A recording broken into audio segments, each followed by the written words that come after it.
अमीरपुर गांव में एक सोनू नाम का धोबी रहता था।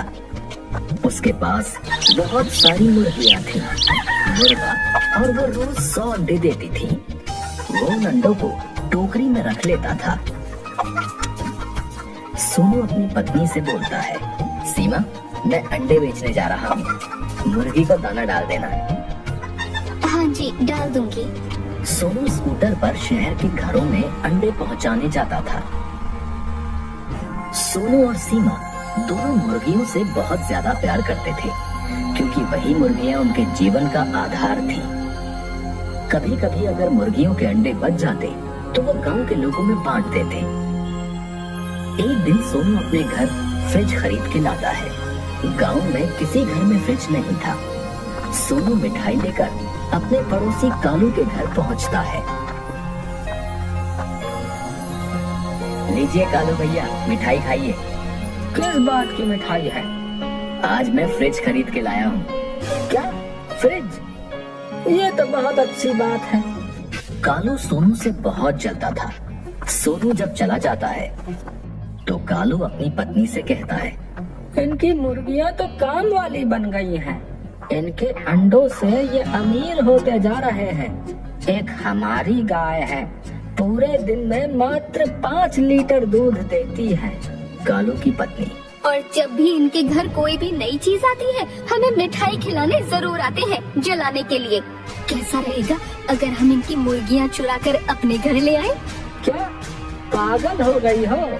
कालू की पत्नी, अरे तुम पागल हो गए हो क्या? मुर्गियों को यहाँ ले आओ और इन पर निशान लगा देंगे, और गांव वालों को कह देना कि बाजार से नई मुर्गियाँ लेकर आई हैं। कालू पत्नी से बोला, बात तो तुमने सही कही है। रात में जब सोनू और सीमा सो जाते हैं, कालू चुपके से उनके घर में घुस जाता है और मुर्गियों को अपने घर में ले आता है। मुर्गियों पर वो निशान लगा देता है और सो जाता है। अगले दिन जब सोनू और सीमा सोकर उठते हैं तो वो देखते हैं कि मुर्गियां गायब हैं। भगवान, ये मुर्गियाँ कहाँ चली गयी? बेचारे सोनू और सीमा अपने पड़ोसियों पर बिल्कुल भी शक नहीं करते। पूरे गांव में मुर्गियां तलाशते रहते हैं। जब पूरे गांव में मुर्गियां नहीं मिलती तो दोनों जंगल में बैठकर रोने लगते हैं। उस दिन दोनों खाना भी नहीं खाते। सीमा, पता नहीं हमारी मुर्गियाँ कौन ले गया। तभी सोनू देखता है जंगल में कुछ मुर्गियां घूम रही हैं। सोनू और सीमा दोनों उनके पास जाते हैं। सीमा सोनू से बोलती है, ये तो हमारी मुर्गियाँ नहीं है।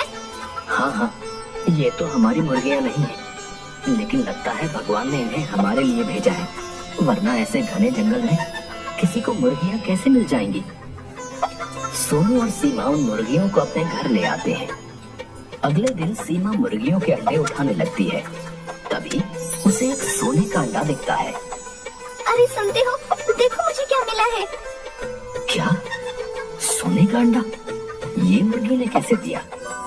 अगले दिन जब मुर्गियां अंडे देती हैं, तो उसमें एक और सोने का अंडा दिखता है। लगता है ये मुर्गी रोज एक सोने का अंडा देती है। सोनू और सीमा को रोज एक सोने का अंडा मिलने के कारण वो लोग जल्दी ही अमीर हो गए।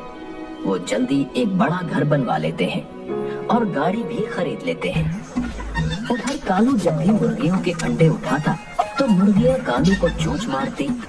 कालू और उसकी पत्नी मुर्गियों को मारते थे और जबरदस्ती अंडे उठाते। इन मुर्गियों ने तो नाक में दम कर दिया है। वहाँ इतने प्यार से अंडे उठाने देती थी, और यहाँ ये मुर्गियों ने इतना नाटक करते हैं। कालू की पत्नी, सोनू का तो इतना बड़ा घर बन गया और उन लोगों ने गाड़ी भी खरीद ली। समझ ही नहीं आ रहा उनके पास इतने पैसे कहाँ से आए। कालू रात में सोनू पे घर जाकर देखता है और चुपके से सोनू और सीमा की बातें सुनने लगता है। सोनू, आज हम जो भी हैं अपनी मुर्गियों के कारण है। अगर रोज एक सोने का अंडा ये ना देती तो हम कभी अमीर नहीं हो पाते। कालू, अच्छा, लगता है इनकी मुर्गी के पेट में ढेर सारे सोने के अंडे हैं। सोनू और सोनू की पत्नी सीमा जब सो जाते हैं तो कालू रात में उनके घर में घुस जाता है और उन मुर्गियों को भी अपने घर ले जाता है। कालू सोना पाने के चक्कर में मुर्गियों का पेट चीर देता है मुर्गियों के पेट में सोना नहीं पाता और मुर्गियां मर जाती हैं। कालू की पत्नी, जल्दी से मुर्गियों को फेंक कर आओ, नहीं तो हम फंस जाएंगे। लेकिन गांव का चौकीदार कालू को रोक लेता है। चौकीदार, अरे ये तो सोनू भाई जी की नई वाली मुर्गियां हैं, तुमने इनको मार डाला। चौकीदार कालू को पकड़कर सोनू के घर ले जाता है।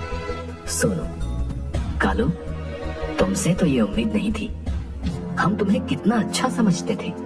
सीमा, कहीं हमारी पहले वाली मुर्गियाँ तुमने तो नहीं चुराई? कालू, मुझे माफ कर दो, आपकी पहले वाली मुर्गियां भी मैंने ही चुराई थी। गांव में पंचायत बुलाई जाती है। पंचायत में कालू और उसकी पत्नी को गांव से बाहर निकालने का फैसला सुनाया जाता है।